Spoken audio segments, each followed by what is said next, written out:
Hi there, Linda Artesani Accounting. This week, we're talking about the important reports that attorneys need to run their practice and also to stay in compliance. So let me start with the first, probably the most obvious one, which is the three-way bank reconciliation report. It's a report that's not typical in any other industry. It's specific to working with attorneys and law firms. And basically, the three components are your bank balance that's adjusted. So any outstanding checks or outstanding deposits will be adjusted or factored into that number that's on the bank statement, as well as your client trust liability header, and then also the sub-client. So all the individual amounts that equal that total. So there's your three parts. They all have to align. And if they don't align, you have to figure out why they don't align. A lot of attorneys that we work with that come to us, they're usually on a spreadsheet, and we have to say to them, you know, we can get you off of the spreadsheet. We like to validate our data to the source. So that's the bank. That's the real balances that you will see there. So it's important to ensure that the client understands that if they're using outside legal software, lien law is a great one for that. You have that little box right when you click on trust accounting that you can see the three parts to it.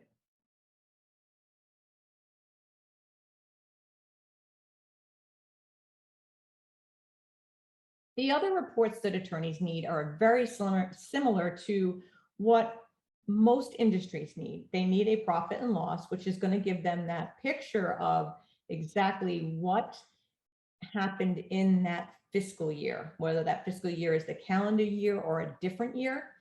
Attorneys need to see the profit and loss, which will show their income, the money that they've made, and then the expenses, money that they've spent, and then of course at the bottom, their bottom line, which is whatever profit they've had or loss in their business. We also have a balance sheet. Now, what's beautiful about the balance sheet is the balance sheet's kind of like, I like to say it's the pulse of the company, because it's really an ongoing balances. So unlike profit and loss, which is that snippet, and at the end of the year, it's reset, the balance sheet is going to show you your equity in the firm, how much money you've brought into the firm, how much money you've taken in distributions, especially if you're in a partnership. That's going to show that running balance from the beginning of time.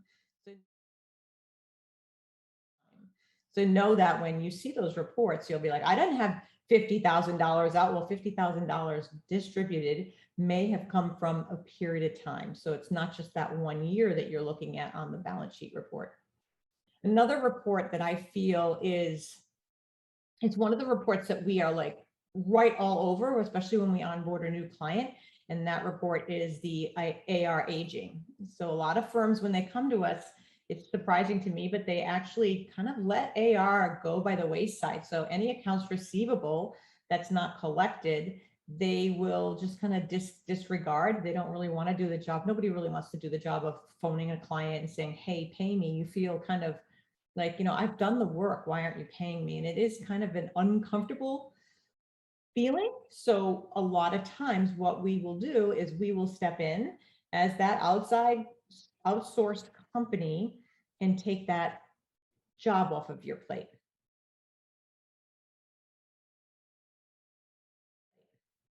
We'll call the clients. We will maybe make the statements. We will do the back work. And QuickBooks Online Advanced actually has modules baked into the product that will do a little bit of that automation. You just have to set it up, and it will remind the person. You can put in reminders. You can put in, hey, your account is past due. Those are features in QuickBooks Online that take the software and make it super smart and automate some of the work that's done manually when you start to use these important pieces, which is why we love QuickBooks Online Advanced.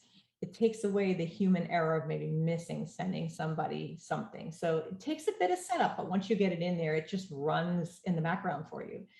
It's really helpful to a lot of the firms that have a lot of accounts receivable, like a family law practice. Sometimes immigration firms have a lot of that. We see that with immigration firms that we work with.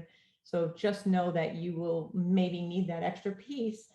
It's partly automated. Obviously, the phone calls aren't automated, but we also partner with another firm that will do that part of the collecting, so you don't have to, especially on the really old stuff.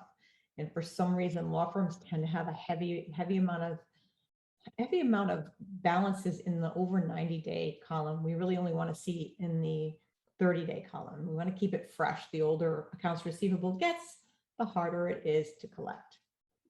So in the article that's attached to this video, you'll see a rundown of these features. So you want to have that three-way bank rec. You want to see your open AR. Accounts payable as well is important. So you want to see that part of it. Even if you're cash basis, you still have accounts receivable, accounts payable for the most part. You want to see the three-way bank rec. It's really important. The Bar Association requires it. So it is either a monthly task or a quarterly. I recommend doing it monthly, even if your state says quarterly, just to stay on top of it. If you have any questions or comments, feel free to reach out. As I said in the article, you will see some pictures of some of these things and some links to a little bit of a table to get your adjusted bank balance to show in a spreadsheet. So there's a link to a spreadsheet in the article as well.